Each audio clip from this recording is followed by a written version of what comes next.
नमस्कार दोस्तों। आज हम पढ़ेंगे फॉरेन एक्सचेंज और फॉरेक्स मार्केट्स के बारे में। हम इसे 9 मुख्य सेक्शंस में कवर करेंगे। फीमा और फॉरेक्स मार्केट का परिचय, factors influencing exchange rate mechanism, dealing room operations, RBI और FEDAI guidelines, practical examples, risk management, derivatives और अंत में एफएक्स ग्लोबल कोड। सबसे पहले देखते हैं फॉरेन एक्सचेंज, फीमा 1999 और फॉरेक्स मार्केट। फीमा के अनुसार फॉरेन एक्सचेंज का मतलब केवल फॉरेन करेंसी नहीं है, बल्कि इसमें deposits, drafts, cheques, letters of credit और बिल्स ऑफ एक्सचेंज भी आते हैं। ब्रॉडली, फॉरेन एक्सचेंज उन सभी क्लेम्स को कहते हैं जो विदेश में पेएबल हों। फॉरेक्स मार्केट में बहुत सारे पार्टिसिपेंट्स होते हैं, जैसे central banks, commercial banks, investment banks, forex brokers और corporations. Central banks reserves manage करते हैं और अपनी करेंसी स्टेबलाइज करते हैं। कमर्शियल बैंक्स ग्राहकों को फॉरेक्स सर्विसेज देते हैं और खुद भी ट्रेडिंग करते हैं। Investment banks global fund movement और हेजिंग करते हैं। फॉरेक्स ब्रोकर्स बायर्स और सेलर्स के बीच डील्स अरेंज करते हैं। कॉरपोरेशंस फॉरेक्स का इस्तेमाल ट्रेड, इन्वेस्टमेंट और स्पेकुलेशन में करते हैं। फॉरेक्स मार्केट की खासियत है कि यह 24 घंटे खुला रहता है, ग्लोबल है और OTC plus exchange driven nature रखता है। यह हाईली लिक्विड है और रेट्स हर सेकंड बदलते हैं।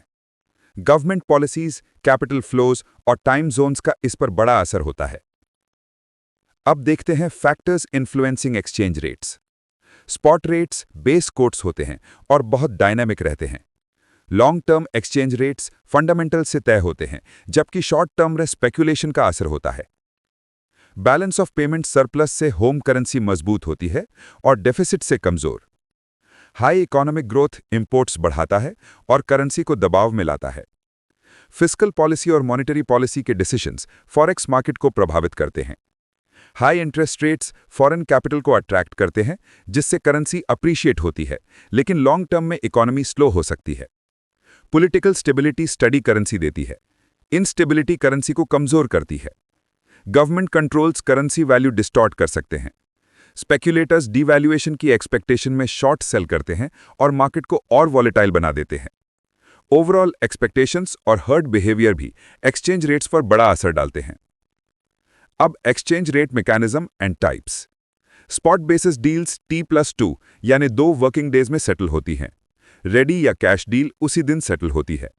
टॉम डील्स अगले वर्किंग डे पर सेटल होती हैं। स्पॉट डील्स दूसरे वर्किंग डे पर सेटल होती हैं और ये सबसे कॉमन होती हैं। फॉरवर्ड डील्स स्पॉट डेट के बाद फ्यूचर डेट पर सेटल होती हैं। क्रॉस रेट तब निकाला जाता है जब किसी करेंसी पेयर का डायरेक्ट कोट ना मिले। एग्जाम्पल, यूरो INR को यूरो USD और USD INR से निकाला जा सकता है। Forward rate equals to spot rate plus premium या माइनस डिस्काउंट। प्रीमियम और डिस्काउंट इंटरेस्ट रेट डिफरेंशियल पर डिपेंड करते हैं। Fixed exchange rate central authority pick करती है, जबकि फ्लोटिंग रेट डिमांड और सप्लाई से तय होती है। बैंक्स बिड रेट पर करेंसी खरीदते हैं और ऑफर रेट पर बेचते हैं। आर्बिट्राज में एक करेंसी को एक मार्केट में खरीदकर दूसरे मार्केट में बेचकर रिस्कलेस प्रॉफिट कमाया जाता है। अब foreign exchange dealing room operations. Dealing room ग्राहकों की फॉरेक्स नीड्स पूरी करता है, फॉरेक्स एसेट्स और लायबिलिटीज मैनेज करता है और नॉस्ट्रो अकाउंट्स को फंड करता है। ये प्रोप्राइटरी ट्रेडिंग करता है और बैंक के लिए एक अलग प्रॉफिट सेंटर की तरह काम करता है। सभी ऑपरेशंस आरबीआई, फेडाई और इंटरनल रूल्स के तहत होने चाहिए। बोर्ड डीलिंग रूम के लिए लिमिट्स और पॉलिसी सेट करता है। इंटीग्रेटेड ट्रेजरी CRR और SLR रिक्वायरमेंट्स पूरी करता है, लिक्विडिटी मैनेज करता है और एसेट लायबिलिटी मैनेजमेंट करता है। रिस्क मैनेजमेंट इसका मुख्य हिस्सा है। डेरिवेटिव्स डेवलप करके हेजिंग और ग्राहकों को सर्विसेज दी जाती हैं। आर्बिट्राज और कैपिटल एडिक्वेसी पर ध्यान दिया जाता है ताकि NPS कम रहें। अब आरबीआई, फेडाई और ऑथोराइज्ड डीलर्स। आरबीआई देश के फॉरेक्स रिजर्व्स का कस्टोडियन है और ऑथोराइज्ड डीलर लाइसेंसेस देता है। आज भारत में 90 से ज्यादा ADs हैं, जिनमें PSBs, प्राइवेट, फॉरेन और कोऑपरेटिव बैंक्स शामिल हैं। मनी चेंजर्स 2 प्रकार के होते हैं। FFMCs, जिन्हें फॉरेक्स खरीदने और बेचने दोनों का अधिकार होता है, और RMCs, जिन्हें सिर्फ खरीदने का अधिकार होता है। ऑथोराइज्ड डीलर्स 3 कैटेगरीज में डिवाइड किए गए हैं। कैटेगरी 1 बैंक्स सभी करंट और कैपिटल ट्रांजैक्शंस हैंडल कर सकते हैं।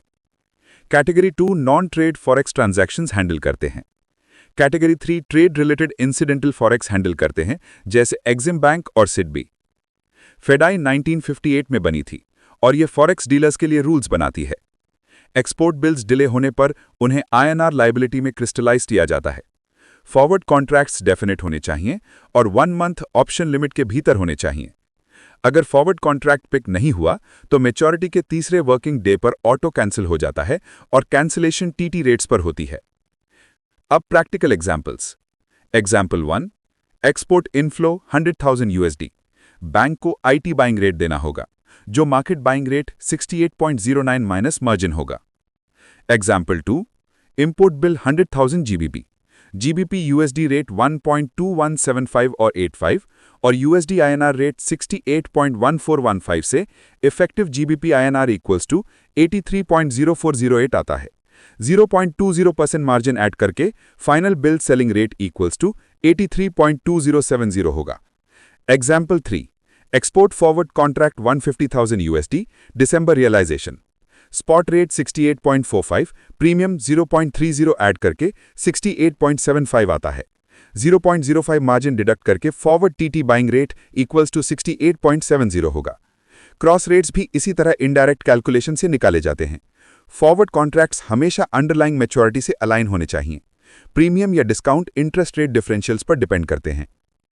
अब देखते हैं management and control, risks and measures. RBI ने निर्देश दिया है कि बोर्ड फॉरेक्स पॉलिसीज और लिमिट्स तय करे। मेजर रिस्क्स हैं operational, exchange, credit, settlement, liquidity, gap या interest rate risk, market, legal, systemic, country और sovereign risks. Operational risk errors और फ्रॉड से होता है। Exchange risk forex rate movement से। क्रेडिट रिस्क तब होता है जब काउंटर पार्टी डिफॉल्ट कर जाए। सेटलमेंट रिस्क तब जब पेमेंट्स मिसमैच हो जाएं। लिक्विडिटी रिस्क फंड्स की कमी से आता है। गैप या interest rate risk mismatched maturities से।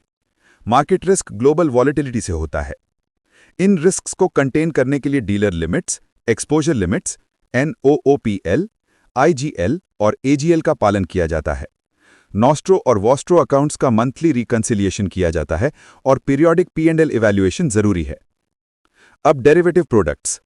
डेरिवेटिव्स अंडरलाइंग एसेट जैसे कमोडिटी, इक्विटी या फॉरेक्स से डिराइव होते हैं। इनका उद्देश्य स्पेक्यूलेशन और हेजिंग दोनों होता है। फॉरवर्ड्स कस्टमाइज्ड बायलैटरल कॉन्ट्रैक्ट्स होते हैं, आमतौर पर 1 साल तक के लिए। फ्यूचर्स स्टैंडर्डाइज्ड और एक्सचेंज ट्रेडेड कॉन्ट्रैक्ट्स होते हैं और मार्जिन रिक्वायरमेंट जरूरी होते हैं। ऑप्शन बायर को राइट देते हैं लेकिन ऑब्लिगेशन नहीं। कॉल ऑप्शन करेंसी बाय करने का राइट देता है और पुट ऑप्शन करेंसी सेल करने का। ऑप्शन एलिमेंट्स हैं स्ट्राइक प्राइस, प्रीमियम और spot rate. Option pricing spot, maturity, forward rates, interest differential और वॉलेटिलिटी पर डिपेंड करता है। अमेरिकन ऑप्शंस कभी भी एक्सरसाइज हो सकते हैं, जबकि यूरोपियन ऑप्शंस केवल मैच्योरिटी पर। स्वैप्स 2 पार्टीज के बीच कैश फ्लोज का एक्सचेंज होते हैं। टाइप्स में interest rate swaps, currency swaps, zero coupon swaps, equity swaps और बेसिस स्वैप्स आते हैं। अंत में एफएक्स ग्लोबल कोड। ये ग्लोबल एफएक्स कमेटी द्वारा बनाया गया एक यूनिफॉर्म ग्लोबल कोड है। इसका उद्देश्य है मार्केट पार्टिसिपेंट्स को गुड प्रैक्टिसेस अडॉप्ट करने के लिए गाइड करना, लोकल पार्टिसिपेशन को एनकरेज करना और फॉरेक्स ट्रेडिंग को डिसिप्लिन बनाना। इसे HKMA, MAS, RBA, bank of Korea, RBI और US फेड जैसे रेगुलेटर्स ने अडॉप्ट किया है। भारत में revised FEDAI code of conduct 1 सितंबर 2021 से लागू हुआ।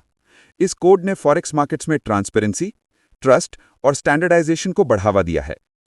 तो दोस्तों, समरी ये है कि फॉरेक्स मार्केट ग्लोबल है और इसमें बहुत सारे पार्टिसिपेंट्स और रिस्क्स इन्वॉल्व हैं। प्रॉपर मैनेजमेंट, RBI और फेडाई की गाइडलाइंस का पालन, रिस्क कंटेनमेंट मेजर्स और डेरिवेटिव्स का सही उपयोग बैंक्स के लिए बहुत जरूरी है। एफएक्स ग्लोबल कोड ने इसे ग्लोबली डिसिप्लिन्ड और स्टैंडर्डाइज बना दिया है।